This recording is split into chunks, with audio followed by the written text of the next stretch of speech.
Hello, everyone. Welcome, and thank you for joining us for this Margins Meets event. This is our last Margins Meets before the conference and festival that's happening next weekend. So if you want to learn more about that, I'm going to post links in the chat, so I'll make it easy for you. My name is Suzi Q Smith, and I work with The Word, a nonprofit organization working to build a publishing community that will fight for inclusivity. And that is a lot of the work that we do. And we'll be celebrating some voices tonight that I'm very happy to share with you. My role with The Word is to direct the biannual Margins Conference, which started in 2020. And we are again preparing for our next conference, which is happening August 5th to the 7th. And you will see actually both of our readers tonight at the conference in the virtual format. So that's very exciting.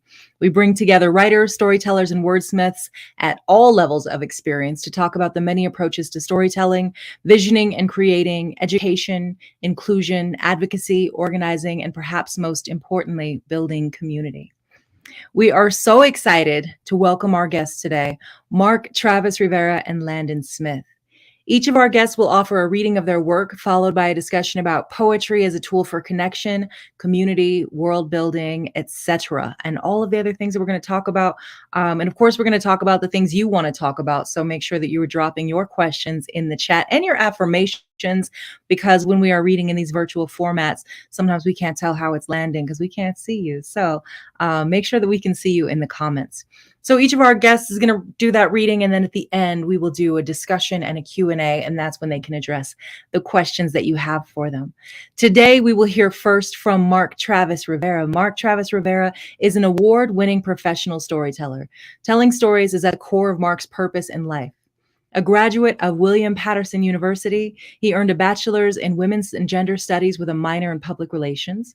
In 2013, Rivera received the Student Government Association's Lifetime Achievement Award for his commitment to the William Patterson community.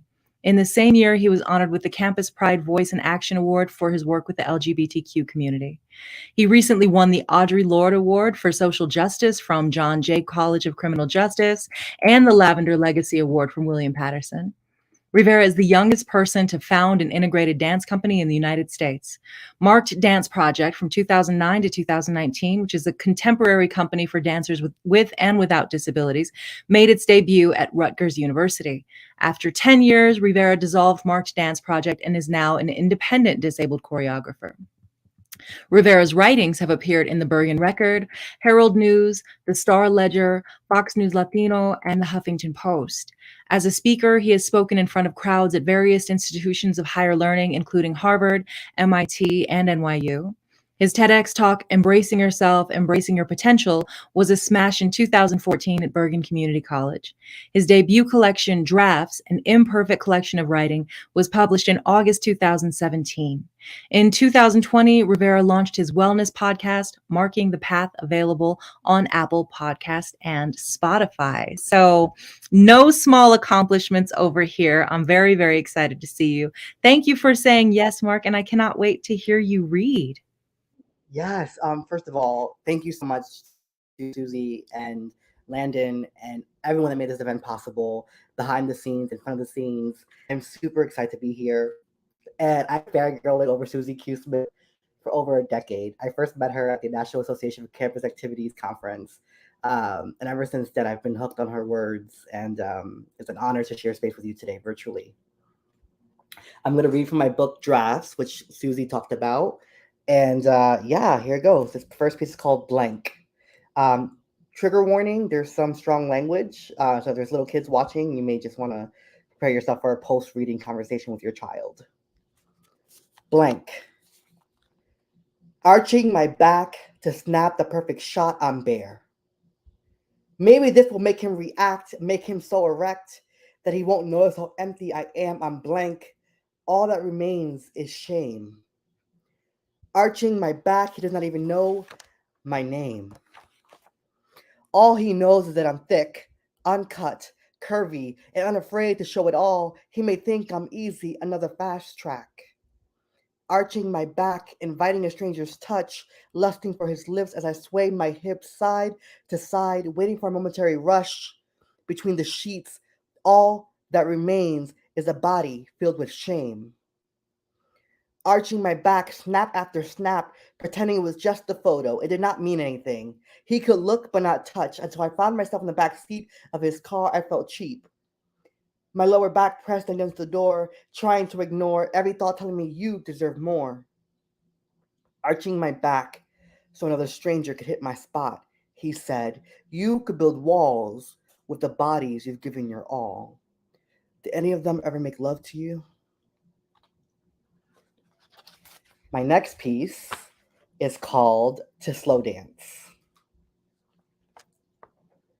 There I lay, between all the words that were said. My sheets felt like armor. Turning away from you, I simply laid on my side, trying to hide the tears that began to fall. I wanted to give you my all. But like our past, we're running on expired time. Now I'm trying to breathe again. Still weeping in my bed, you looked down at me and said, stand up, Mark. There's only a minute left in this song. Knowing I was in a race with time, knowing I would lose again this time, I stood up, afraid to stare you in the eyes, and you pulled me close to your chest. We began to slow dance. Swaying side to side, turning around, we slow danced.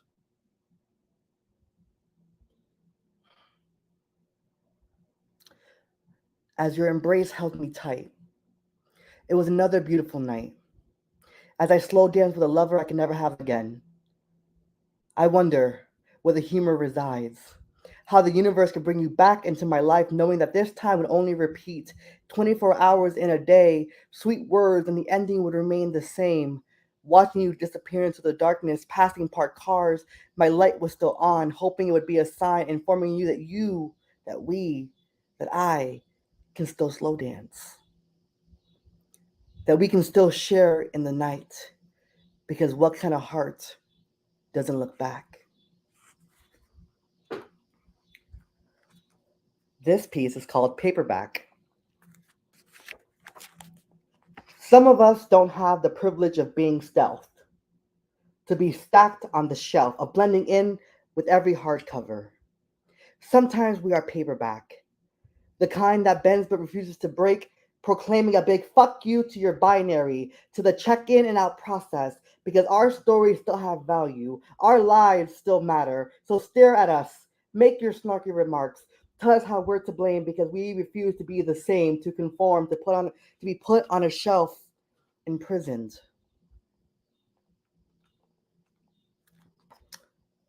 By your ideals of normativity, we won't apologize for being seen, for allowing our cover to reflect all of our fierce femme gay colors. We'll keep bending gender like a paperback spine that refuses to break. And this is going to be my last piece, and this is not a poem, this is a short essay called Crumbs. And this book, Drafts, is a culmination of 15 years worth of writing from high school, college, and post-college. And this piece, Crumbs, was it was the first one of the few new pieces I wrote for the book in 2017, and one of the last pieces I wrote for the book. And I knew it had to go in the book, and I knew it had to go where it went in the book in regards to order. Crumbs. I have been operating from a space of hunger. So hungry, in fact, that I've been accepting mere crumbs as a whole meal, feasting on the potential of the crumbs fulfilling me in ways they were never intended to. I'm tired of feeling hungry all the time, hungry for love, joy, and meaningful connections, and accepting versions of these things that aren't intended to sustain me. Some people will drop crumbs on the ground just to be able to keep you around. And so, the truth is, they don't care enough about you to provide you with what you are hungriest for. They half-ass love you. They half-ass pretend to care. They half-ass believe in you. There comes a point when you get tired of half-ass people and half-ass meals. For too long, I made entrees out of crumbs. I swallowed every crumb alongside my dignity, pride, and self-respect. Y'all, I begged, cried, and yelled with my arms stretched out before me, with my palms up, waiting to see if he would provide me with the sustenance I needed. He handed me a crumb and told me to be grateful. Whenever I dared to want more, whenever I got too needy, he'd pull his hand away. It was intended to keep me in line. I had given him more power than he was worthy of having. I allowed him to deprive me of my most basic needs, all in the name of love. I am worthy of a whole fucking meal. I am worthy of being fed in ways that lift me up and enhance my life. Today, I'm making a decision to sweep away the crumbs and realize my own strength. For anyone who is struggling to let go of the hand that feeds you crumbs, know that there's someone out there who provides you with a gourmet meal. There's someone out there for every one of us, and we don't have to settle for crumbs. Thank you, everyone. Oh, Mark, that one got me a little choked up over here. I wasn't quite ready for that piece, and now I have to talk. I'm like, well, thank you for sharing those beautiful pieces with us. Because now I got all the feelings. But yes, in the comments, I agree. You deserve more than crumbs, babe. The whole meal, and we all do. And so, thank you for that beautiful poem. Because I'm sure that essay, but it felt like a poem to me still. And a lot of people, I'm sure, can relate to that circumstance. And yes, you definitely deserve a whole meal. I'm very excited also to introduce us to our next author. Our next author is Landon Smith. Him. He's a father, professor, a poet. Half Mende and half Balanta and Fulani, the amethyst geode on your desk, Angela Davis's afro, Frantz Fanon's pocket notebook, Walter Rodney's fingernail, your favorite pillow. Despite his institutional degrees, he really became a poet through the East Side Arts Alliance in Oakland. Landon thanks his sister Alia for buying him his first journal, Brit Hill for pushing him to read poetry in public, and Black Freighter Press for publishing his first book, No Bedtime Stories of Soil, which, by the way, is in its second printing now, and it just came out like last week. So that's very exciting. That's not in the bio. I'm ad-libbing a little bit, but so Black Freighter Press published his first book, again, No Bedtime Stories of Soil. I will post that link in the chat. Abolish all prisons and police, and welcome the one and only Landon Smith. How you feeling, Landon? I'm feeling great. I am also just really grateful and excited to be here because I also met you through the virtual space, and I've been like a big fan forever. And I'm over like, oh, Suzi invited me to do something, so let me go ahead and hop to it. So anytime, I'm grateful to be here for sure. Thank you for saying yes.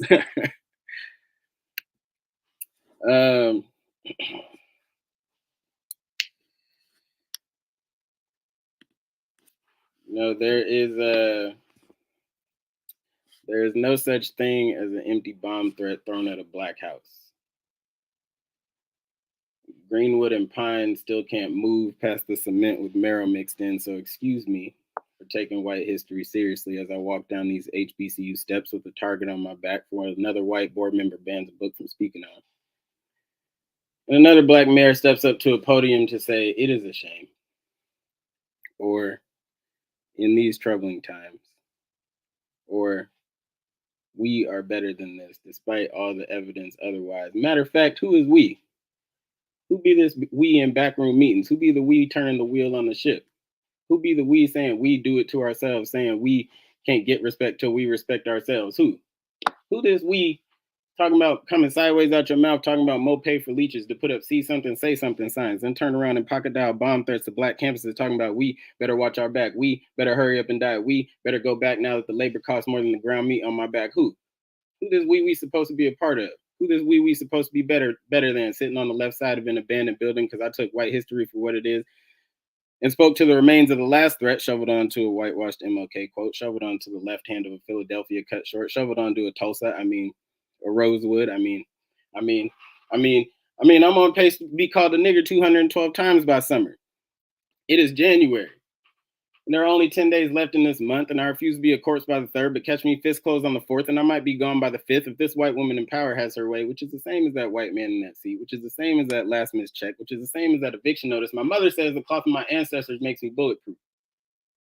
So I put on a new head wrap every time passive-aggressive headshots fire off of cradle tongues down into the gutters of unswept streets where I'm told that I belong. And I walk around with cash just in case I pass another cardboard sign, giving a fortune to crates just to see more hungry mouths the next month. It's almost like I cannot fix these encampments on my own, like starvation is intentional, like billions in surplus don't exist. Maybe by the end of this poem, you can tell me what the cause is. While I kick 3 more election pamphlets off my doorstep since I don't do drugs on Tuesdays ever since my neighbor overdosed on Kamala Harris bumper stickers. Meanwhile, the city of San Francisco made $90 million in parking tickets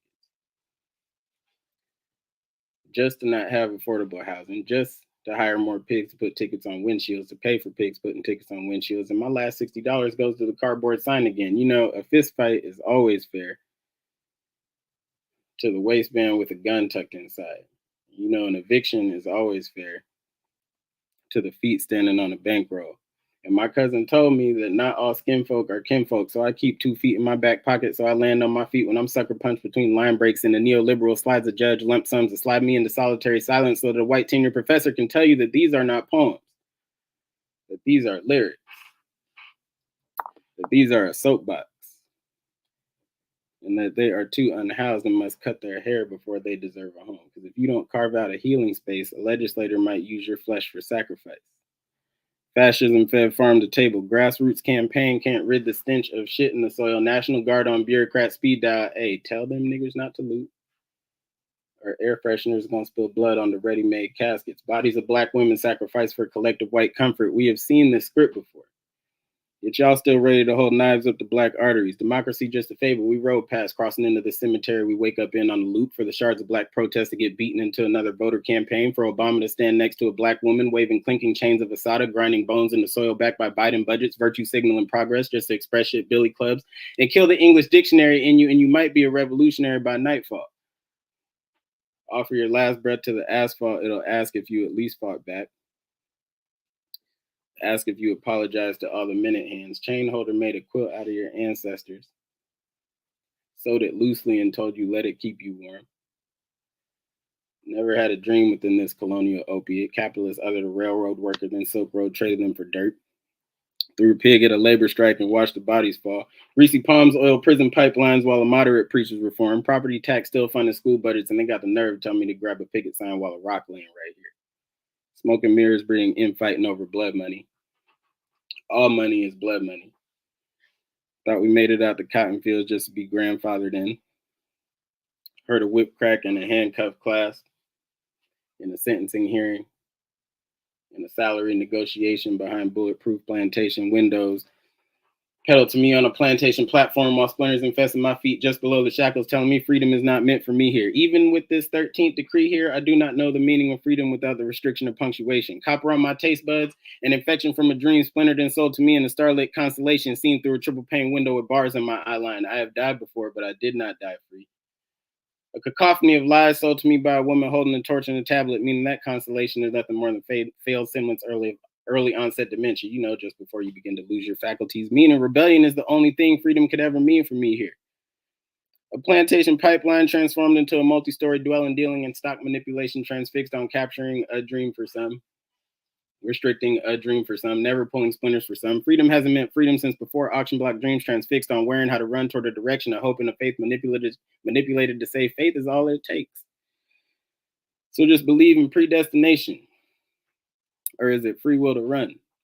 Or is it faith in a post-plantation post still screaming from the screams, trying to break free toward a post-Civil War post reeking from the blood of indigenous, blood of enslaved bodies fighting for freedom, not knowing what fighting for freedom would come to mean, toward a post-Reconstruction sharecropping post, battling reconciliationists and emancipationist visions against white supremacist visions, spelling free WHITE, toward a post-Great Migration Harlem Corner post, overseeing segregationist tendencies, feeding Baldwin expatriation and Renaissance need, toward a post-Reagan era post about bootstraps and crack epidemics, promulgating destruction of reconstructed communities, toward a post-Nixon, post-Clinton war on drug post, smelling like mandatory minimums and infatuation with criminalization. So please tell me, what does freedom truly mean, and have you ever truly had it? Cooning for capital, model minority trope construction just to highlight the intentional destruction of my mobility, but grant me the ability to punch a clock, and I'm meant to be grateful for the opportunity, huh, sir? As long as my tongue gets that boot clean enough for you, huh, sir? Shuck and jive for good graces, to not be placed on an auction block with splinters in my feet, to know I am not free behind this URL and covered camera being monitored intentionally, inconspicuously, while being told I am free to roam wherever I choose. What good is privacy when self-exposure is the trend minus a copyright of a copyright to crop out my rights for an extra penny or two, placed in a stock option, traded within the manipulated sanctum of criminality, glorified in a Gordon Gekko, greed is good caricature telling me exploitation is the dream. And freedom comes with investment in a plantation crop, post-plantation stock, once a plantation block morphed into a share price. Free to enlist into a military machine peddling propaganda about fighting for our freedom as pawns to profit from the imperialization to start a war with someone else over the oil of somewhere else. Sounding like a blues song. A Muddy Waters chorus capturing the contradiction of a white picket fence drawn on a red line from Chicago's west side to a West Oakland assassination of a Black Panther free to bleed on his own bedpost. Post-civil rights, just free enough to fight for the right to die as a threat beneath a COINTELPRO case file and a reminder about how splinters fester. I am one shackle away from freedom. But perhaps I don't know what that word means, because perhaps I am still hanging from a rope somewhere.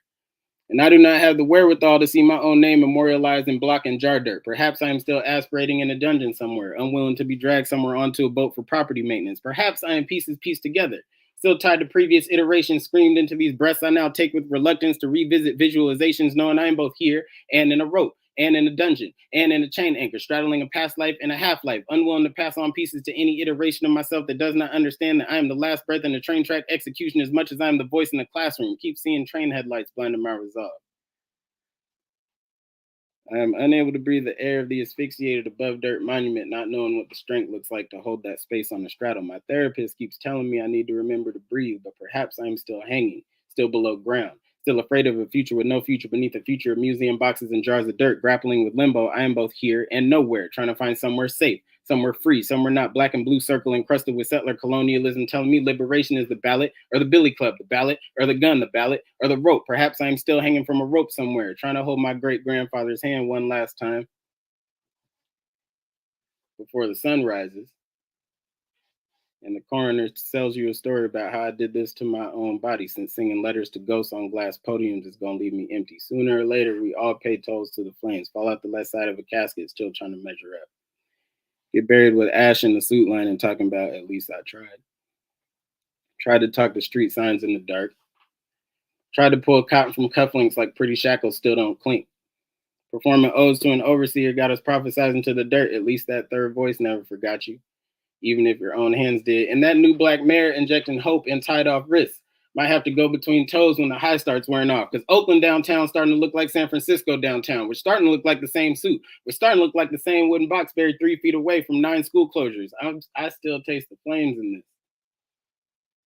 So I must have burned every bridge up to this point, yelling loud enough that my death doesn't mean more than my life. Look me in the eye and tell me you know the difference between a real poet and the bottom of a bottle. We play spectator to an assassination daily, asking, how do pamphlets breed so many foot soldiers with no tongue? Senator took Juneteenth off, then outlawed teaching slavery. Told third grade art project cotton was always picked by machine. That history has no feelings. That empire only looks ahead through broken windows and unmarked graves. I'm on this grassy knoll every day, watching brain fragments get left behind for the sake of an idea that left my neck 4 inches longer, that took dinner table and put it on top of unburied bones, that took the other and slapped it on the next group to hate. But make sure those niggers stay right there, though.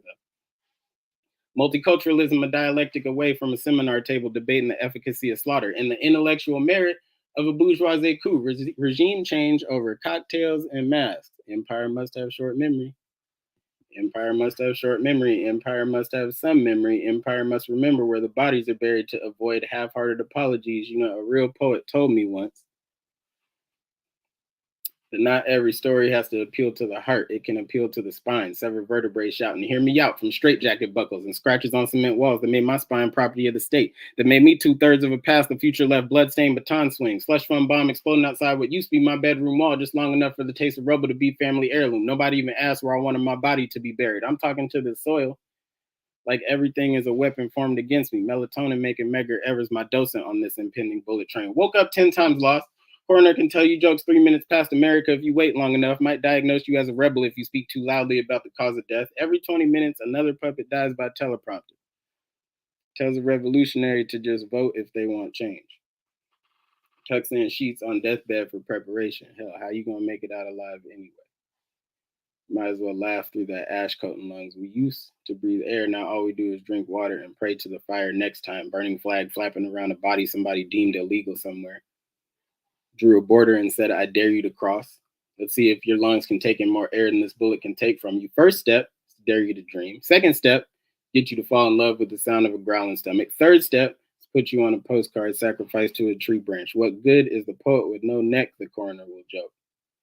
Only half of the half he spoke to listened anyway. My burial plot placed center stage for encore viewing. Floating on the Sierra Leone River, I am less weight than tree. Tree telling my neck it meant to shield me before I became a dash somewhere within this project where I can't even float. You know, a white poet told me once that not every poem needs to be a revolution. Like my pen not attached to a fist with scab knuckles from punching through oak memories, trying to talk to my uncle in Haiti I never met who's trying to talk to my aunt's headstone in Brazil. These crop dusted palms never got to touch. I must be a carpenter. With all these splinters gathered from stinging white prayer circles around stapled corners, I was born a poet. And I have hitchhiked my way to a last meal beneath this tree. So let me pause for a second and see just how much Sierra Leone is left beneath my fingernails. Thank you. You know, I'm just tired of y'all stopping right when I'm crying. So yeah, you know, Landon, that was beautiful, and thank you. I'm gonna gather myself. For those of you who are watching live, I'll give you a second to gather yourselves as well. And we're gonna bring back Mark. My heart's feeling so many ways right now, and I want to thank you both for blessing us with your work tonight, and sharing your hearts. I personally believe that sharing our hearts is how we stay alive. It's incredibly powerful and revolutionary. Is telling the truth, right? Radically, I mean, radical honesty is key to the revolution, right? And it starts with the self, and then sharing that, creating this connection, is how we do it. That's part of it, right? It's an important part of the process. So I want to ask you a few questions. I have a lot in mind. I had some already prepared, and then I listened to you both read, and now the questions have changed. So my first question, right? So I think about Nina Simone several times a day, every day, right? So Nina Simone said that the role of the artist, right, is to reflect the times, right? That's our duty. And then I also think about Tony K. Bambara, who said that the role of the artist is to make the revolution irresistible, right? So those are their quotes on what the role of the artist is. What would you say is your role as an artist? And maybe we'll start with Mark this time, just so Landon can catch his breath for a second. First of all, Landon, thank you so much for your work and just not only your work but your style. I really love your style. And I'm honored to be sharing virtual space with you. So thank you, Suzi, for introducing us and allowing our orbits to cross. I think the role of the artist is really kind of going back to that initial comment you were talking about authenticity, right? To like reflect back the truth of who we are. And I think that for me, authenticity is a daily choice. Every day I choose to be myself in a world that is dead set on killing people like me. Because I'm brown, because I'm gender nonconforming, because I'm disabled, because I grew up poor, right? And so for me, the role of the artist is to really empower others to make that daily decision to be authentic, to share their art, um, beyond the barriers of capitalism and beyond fame and commercialization of the art, but really give them the courage to allow themselves to tell their story. Because I think that's what courage and community is about. It's about empowering each other to share our truths. And I said this earlier when I was promoting the event tonight. I said, owning your story is the hardest thing you'll ever do. Mm-hmm. So I think that's really the role of each artist, is to not just inspire, but to really empower others to make the same choice to tell their story and to be authentic. Yeah. Liberating others, right? That's we could get into some Toni Morrison quotes now, but I'm but there's a tattoo I just got recently that said authenticity equals freedom. Yeah. Ooh. That's gonna lead me to another question, Mark. But Landon, I want to know, what do you feel is the role of the artist? I always think it's kind of shifting and changing, but also I always feel like if you're an artist who isn't like talking about anything, then it's kind of a waste, you know. I always say like if folks walk away from like I don't care what folks feel, but if you walk away from like my poems or like performance, like if you walk away from it feeling something, like if you walk away from it and you're like, I don't really know how to like what to do with these feelings right now, then I've done my job, right? Like it's really just to get you feel something, and I kind of like serve as more of like a megaphone. Like there's another poet who's like one of the elders, Mama Tarita, who always talks about how like we are just really like documentarians, right? And like James Baldwin kind of said something similar. Like he didn't consider himself to be an activist in a lot of ways, but he you know, FBI was still surveilling him, and it's kind of just to be able to serve as like a documentarian of what's happening, right? Like poems are not always autobiographical. A lot of the time they're not autobiographical, but they are still serving as like a megaphone and a documenting of something that folks need to pay attention to, right? And so I think as the artist, like that's your role, is to like serve as the megaphone, and to really like to get people to talk about something. Because if you're just like writing about snails, you know, like what you know, like what are we doing? Unless it's a metaphor. But I mean, snails could get into something. I don't know. Yeah, I mean, you know, Suzi, I don't mean to interrupt, but Landon, you know, I think the reason why I chose to self-publish his first collection 5 years ago almost is because there was nothing that I could come across that reflected my lived experience as a Latinx, queer, disabled, gender non-conforming person, right? That in the lexicon of stories, my particular intersections were not being represented, and weren't being represented in a way that felt fully human, right? Not some kind of capture, like not some kind of like over sexualized masculine Puerto Rican on Noah's Ark, or like the really flamboyant femme Latinx man, right? But like a real full picture of a human. And so I think your idea around documentation, I think, is so important, because when you and I perish in this time, in these bodies, these words will live on beyond us. I think that is the archives of our lived experiences that will serve as a roadmap for others to see themselves reflected, because I think people can't become what they can't imagine. And freedom needs to be imagined. I think we need to be possibility models for that freedom.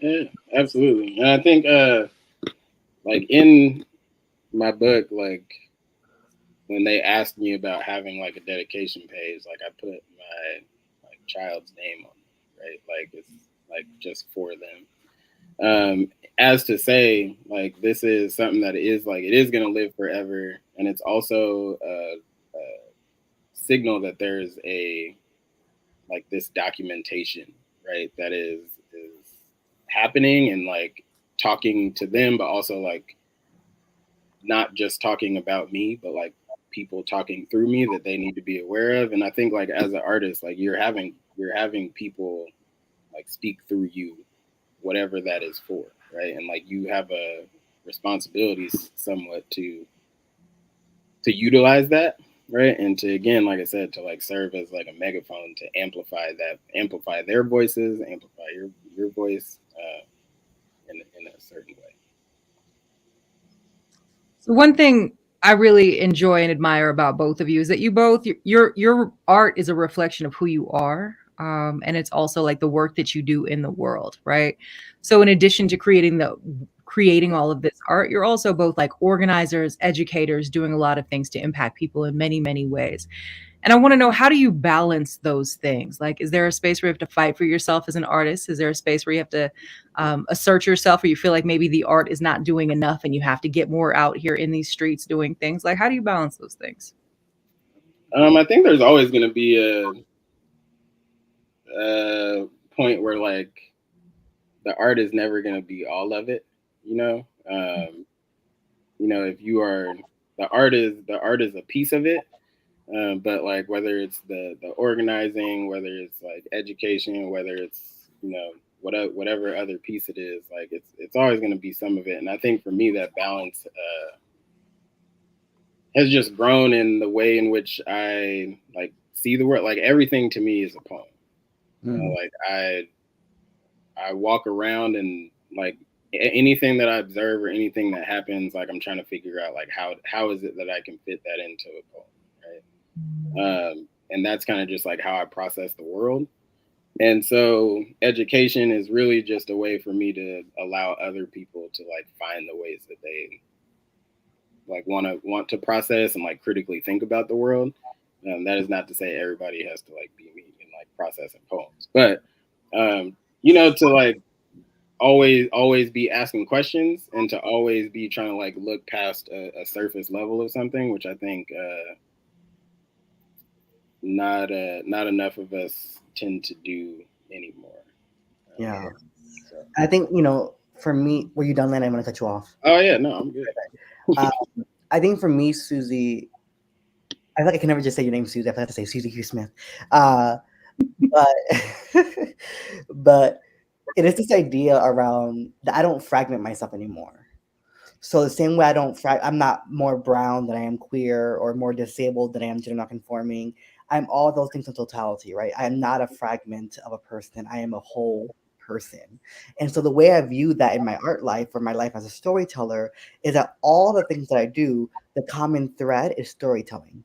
Whether it's choreography or I'm teaching a dance class, whether I'm writing, whether I'm speaking in front of a podium, whether I'm doing this virtual training, whether I'm doing a podcast or a video message on Instagram, at the core, the thread of all those things is storytelling, right? Which is why I rebranded myself as a professional storyteller, because for so long, I thought I had to be the activist, writer, educator, speaker, podcaster, choreographer, dancer, feminist, exhausted, right? And I realized I don't have to fragment myself, that I'm all these things in totality, right? And that there is no hierarchy in my identity. I may have not written as much for my memoir this year so far as I wanted to. That doesn't make me less of a writer. Right. I haven't choreographed the piece since March. That doesn't make me less of a choreographer. Right. I've been speaking over the world the last month because in June I'm always really gay because people want to book me for Pride Month. So the speaking engagements are abundant. And then July I'm really disabled because Disability Month is in July. And then between September 15th and October 15th I'm real brown and Latinx because that's Latinx Heritage Month. And so the speaking engagements have cycles where they get revved up really high and then things slow down, and that gives me space. But I think for me, the idea of balance is really recognizing that I'm all those things at once, even if I'm not actively engaged in every aspect of my identity in that moment. Right? I love the way that you've woven it. That's beautiful. Yeah.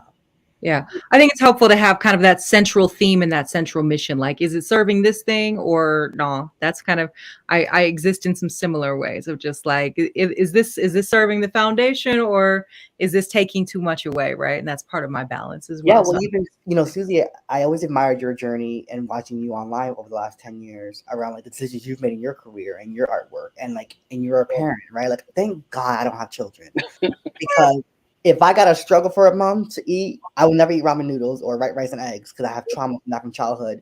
But I don't care how difficult it is, right? Like, it's just me. I don't have to worry about a child or a lover or a family, right? And so I feel very privileged in that way. But what I've come to realize is that because I'm a multifaceted artist and storyteller, the universe is always providing for me. Yeah. The abundance is there. Even when I doubt it, it's like, bam, this opportunity came in. Right. And so one thing that I would ask myself, because there's a point when I'm at capacity, right? And so you felt under that you asked me before I made this decision, which was no take any more speaking engagements or engagements for the summer. I'm taking the summer off because I'm exhausted. I'm at capacity. But you had asked me prior to me making that decision, and so I'm keeping my commitments, right? And even if you had asked me after, you're Suzi Q. Smith, I would have said yes. But the idea that you have the strategic filter is, does this honor the calling of my life? And I had to say no to, especially in June, I had to say no opportunities because these people thought, oh, you can use our platform to promote yourself. Honey, your total platform is less than 10,000. My platform is larger than yours. That's not going to benefit me. So unless you're going to pay me for my talent and my time, I'll have to pass, right? Does this honor the calling of my life? Not every opportunity is the right opportunity, and not all money is good money. And so I've had to learn how to say no to honor that, because part of being an artist is living life so you can have things to write about. Yeah. So you can have things to magnify. So you can be inspired and empowered to tell a story that you wouldn't have been able to tell if you were too busy working and grinding. I love this, and I'm gonna keep that quote, Mark. Does this honor the calling of my life? Because that's gonna be. I'm gonna put that on the website when people go through the contact form, asking me to do things. Then, like, do you feel like this is gonna honor the calling of Suzi Q Smith's life, or not? Right. Yeah. Well, I have to give Oprah credit. You know, Oprah's my Jesus, so I have to give Oprah credit because that was the question, and I just took that and ran with it. Like, does this honor the calling of my life? Because yes, I want to say yes to everything because I love giving back to my community and things like that. But I am one person, and I am good to no one if I'm empty. Yeah. So I want to know what feeds you then. What kind of helps you? What rejuvenates your spirit? Landon, you got some thoughts on that while Mark? I mean, I was actually gonna say, like, thank goodness he doesn't have kids, but for me, so like my mom, who is watching somewhere, my mom like raised us to be like really to just like be able to be interested in a lot of things and kind of just like follow what we had a passion for, right? So like the ability to like balance really comes from like us being able to do a lot, whether it's like sports, whether it's like different forms of art, poetry, music, whatever, right? My mom is a jazz singer. And so like for me, I have a 15-month-old, should just say a year, but and like being able to like spend time with this little person, little human who is evolving every day, who like every day is something new, that actually like helps balance me in a lot of ways, because you kind of end up it's a constant process of like self-reflection, right? As far as like what things do I want that may have been like imprinted on us that I don't necessarily want them to have. So you have to be like super aware of your behavior, right? And constantly working on whether it's like the ways in which we communicate, the ways in which we don't communicate, the ways in which like I'm saying something, whether it's like tone, temper, whatever. Like you have to constantly be aware of that. And so like for me, being around them is like it's a constant exercise in balance, right? And like being able to reflect on like, oh, okay, like maybe I'm a little depleted right now. I don't need to take that out on them. I need to spend time doing this. Like I need to go golf, or I need to do, like I need to do something that actually helps me so that way it doesn't like impact this little person, right? And so like being around them is, I think, like the ultimate form of recognizing that balance. But yeah, and they hold you accountable very immediately as well too. You know what I mean? Like I will say, I'm the mother of an adult person now, and it's still true. Like, still we'll see through whatever and be like, but first of all, when she tells me something, like I know it's the truth, and especially if she tells me something about myself. It is that, and I know that it's like, so it's an immediate accountability. And also to your point, Mark, I will say, since she's been an adult, I have been able to finish 3 books. So right. It is different. I mean, I was at my mom like stopped singing for what to raise us, and then like as I became like a teen, I used to like carry her roadie. I used to roadie for her to like shows and stuff. So like, my daughter's been my merch girl, but like, yeah, there were some times when it's like her CDs all the time. I have your CD, Suzi. See, like that's how long I've known you. I have a CD of your poems. Like no one uses CDs anymore, but like I still have yours. I might even have a couple melted copies back in the trunk of my car. There's still some remix albums from what we were doing 10, 15 years ago that are probably out there somewhere. Out there for sure. Yeah. I was going to say, to answer your question about how do I nourish myself, or is that what the question, right? Was how do you? Yeah, like how do you feed yourself and restore that spirit when you get a little exhausted? Moments like this energize me. When I'm in community with people who are not just brilliant and talented, but kind and genuine. I remember I was Aaron. Shout out to my social media friend Aaron for being here. Right before I was getting ready to go on the call with you, I like voiced my voice and like, I'm doing this reading. I'm nervous as hell. It's Suzi Q Smith, and I can't f up. So it was a lot of pressure. And he just said, "You'll be fine." I'm paraphrasing, but he said, "Only you have to offer what you have to offer." And I think that is what nourishes me, right? Like moments like this when I'm in community with other artists and other creatives. But then, like, when I got laid off last year from my day job abruptly after moving to a new city, it was a reminder for me that I no longer dream of labor the way I used to. As a first generation high school graduate, first generation college graduate, first creative entrepreneur in my family, I felt like I had to break every generational cycle in my family. And that shit was exhausting. Yeah. Right? That pressure was unnecessary. And it was slowly, I'm a recovering perfectionist because that shit was going to kill me. It almost did in 2012, right? That inspired the TEDx talk. And so this notion around when I got laid off last year, it rocked my world for a second, not just financially and like spiritually, but like it made me reevaluate, like I am more than what I produce, right? I do not live to work. I work to live now. And that's how I nourish myself. Self-care, saying no to opportunities that don't align with my calling, blocking off time on my calendar, putting my auto reply on my email and saying I'm unavailable today, I'm taking a mental health day. And that's it, right? Yeah. Because, I have a plan for my life, and that plan requires me to be strategic about how I use my time now. Yes. And you also are more than what you produce, period. Right. And so, Landon, I mean, you talked a little bit about golf and art and your baby. What else nourishes you? How do you restore your spirit when you're exhausted?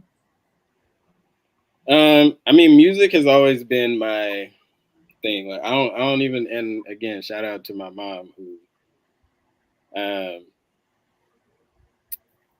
cannot thank enough for like a lot of the gifts that I don't even necessarily like think about now at this point, but they're just kind of like woven into who I am.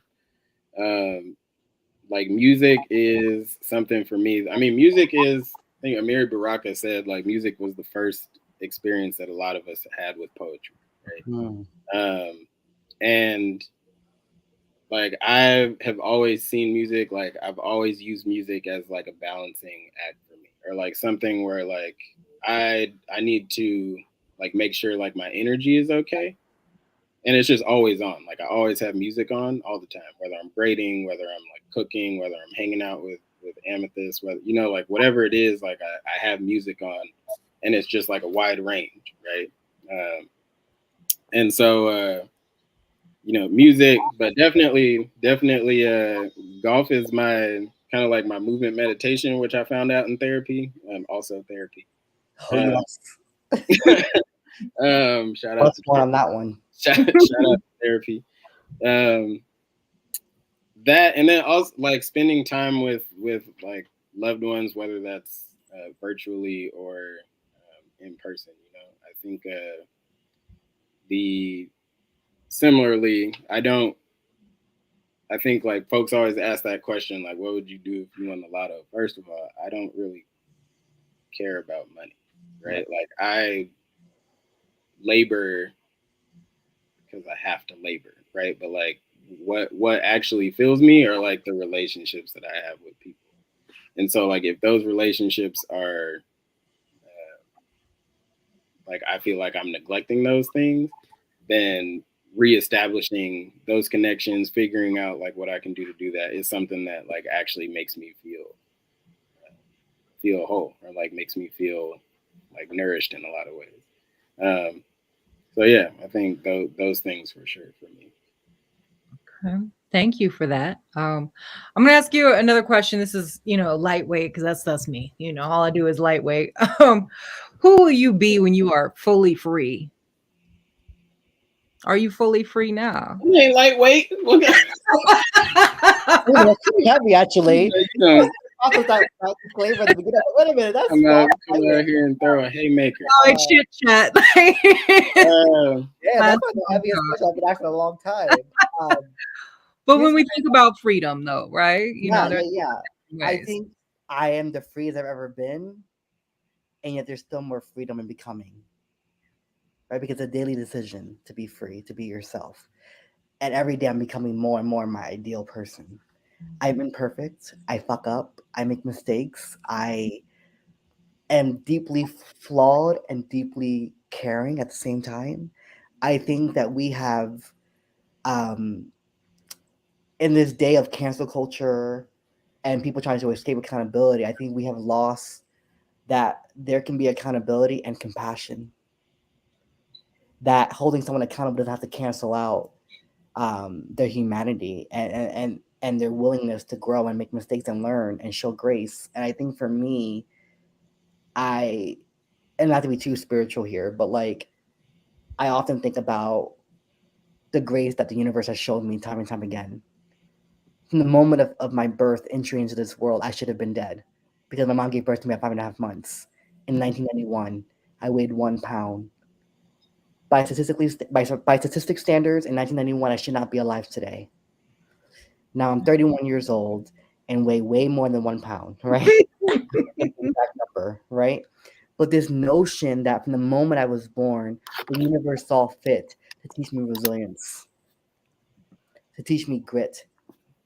I learned how to walk and stand on my own 2 feet after constantly tripping over them, right? And so I'm constantly becoming the best version of myself. And I am not trying to be perfect. I'm not trying to put a mask on. Mascara, maybe. Makeup, maybe.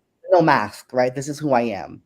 And I think for me, learning to love myself has been the greatest gift I've ever given myself. Okay, shout out to Whitney Houston on that one too, right? Love, baby. It's and also, for me. yeah, your answer reminded me of that Assata Shakur quote, right? Freedom is the right to grow, it's the right to blossom. Freedom is the right to be yourself, right? And I think you encompassed some of that in your answer, so that brought me some joy of like, ooh. All right, Landon, who are you to be fully free? I mean, one of the reasons why I like ended up writing that poem was because I was sitting with that question like a lot of the time. Like I was just sitting here like, well, like, am I free in this sense? No. Okay. Mm-hmm. Well, what happens if I get free in this sense? Well, I don't know. So like, honestly, and this is just 100% honest answer, I don't know.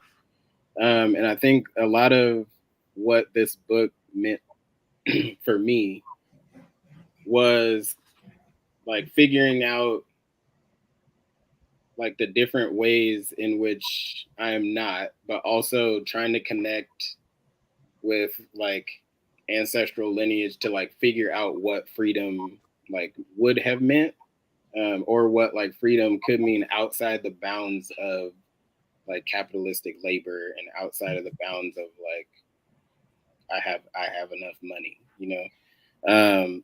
And honestly, like I don't have an answer. And I think part of my like poetic journey and part of like my journey as an artist is like trying to figure out like whatever that means, you know, like whatever that means in an ancestral sense, whatever that means in like a spiritual sense, whatever that means in like a community sense. Like I don't know. But I am hoping to find out, and I hope that one day Amethyst will know what it means. If I don't, you know.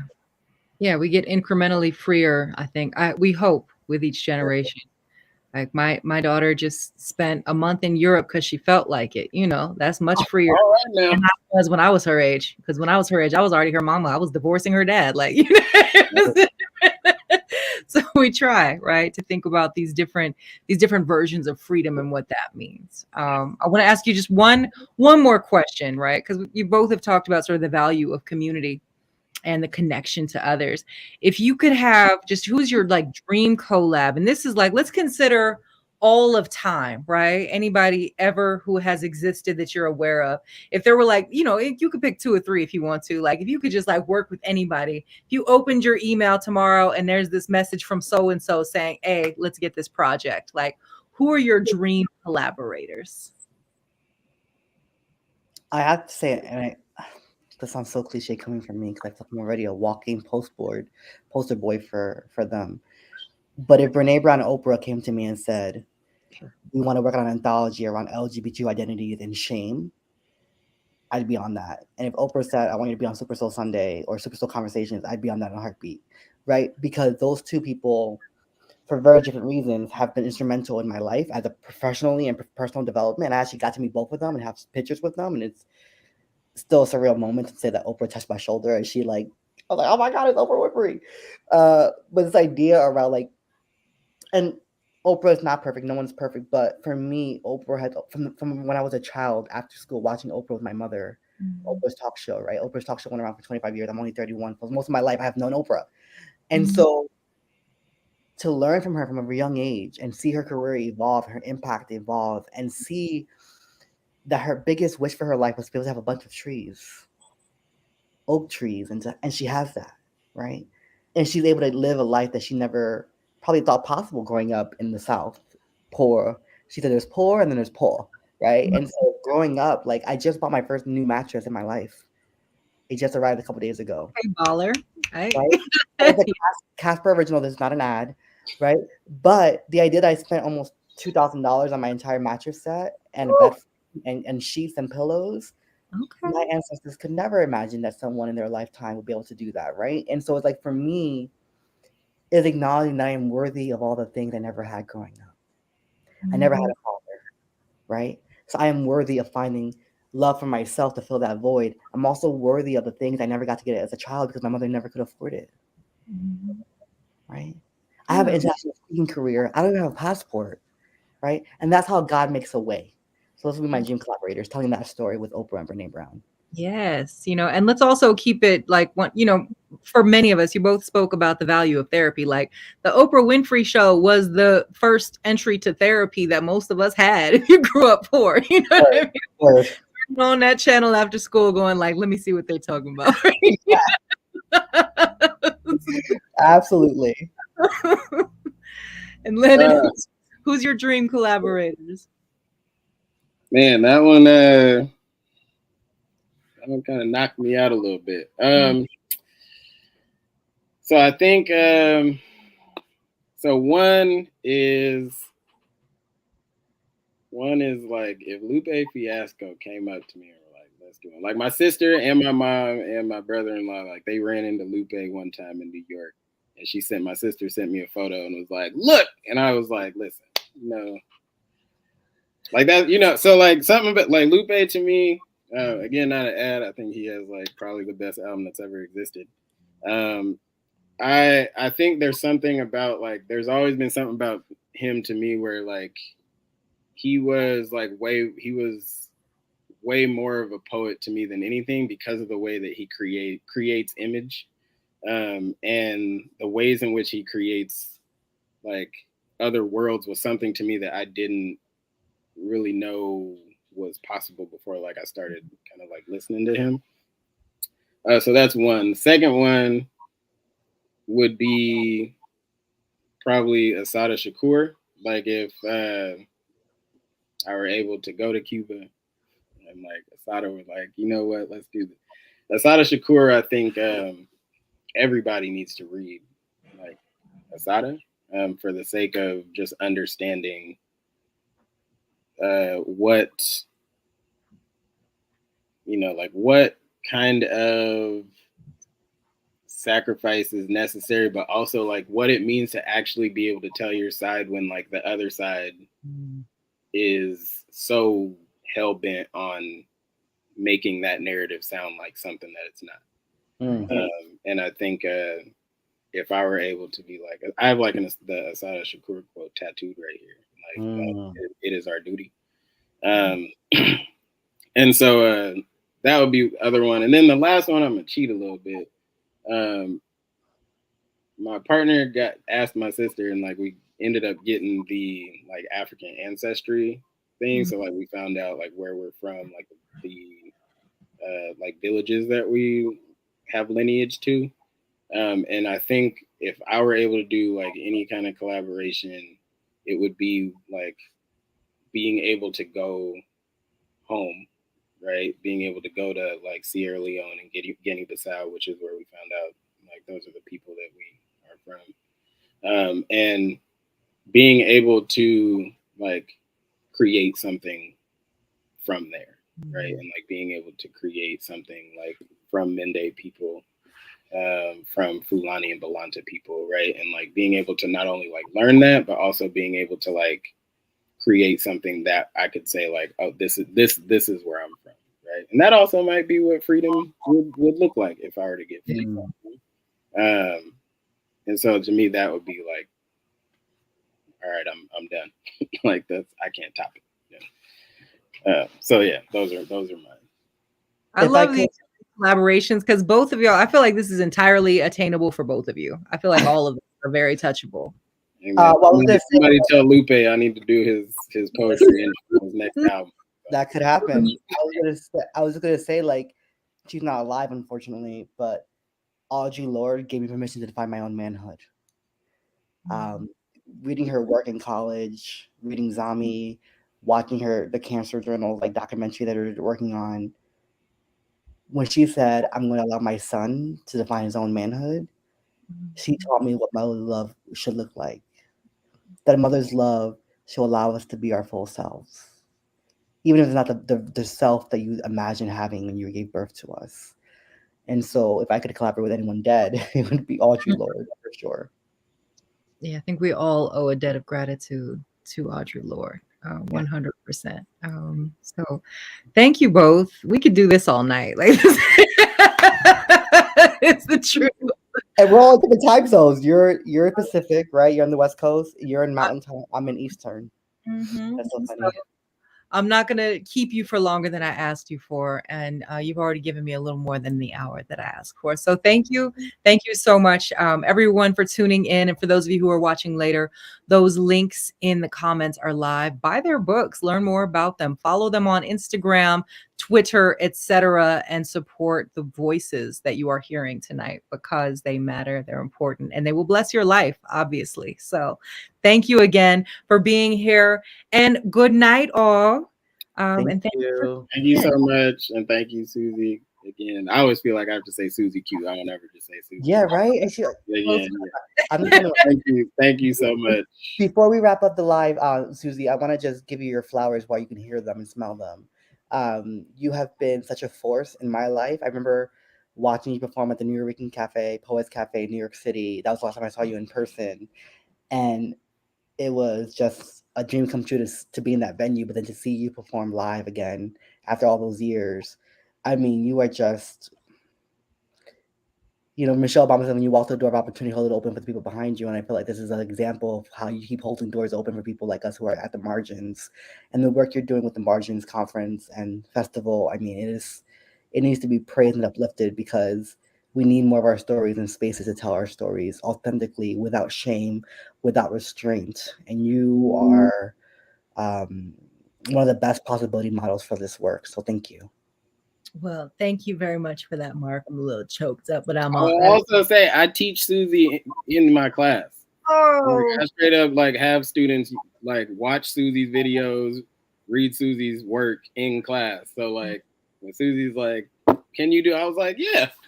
Like it's very rare to be able to like have that opportunity where like you are like teaching somebody and they like want to be in community with you. So like I'm super grateful for you for like all your work, all like the energy that you put out, everything that you do.